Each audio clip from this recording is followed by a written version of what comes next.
Hey everybody, it's Jeremy in Howe, Texas. I'm here with the Cruz family. So we're looking at an installation that was done on top of a metal roof. And as you can see, there's actually clamps done down underneath.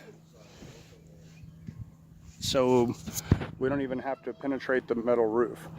So just put on top of the rails. This is actually on two sides of this metal building.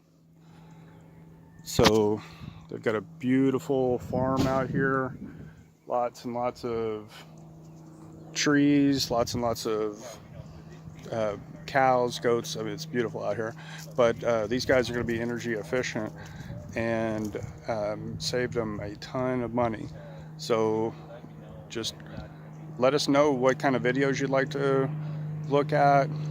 Give me a call if there's any questions, but we'd love to hear from you. So please subscribe to the channel and check out all the good stuff. Thanks.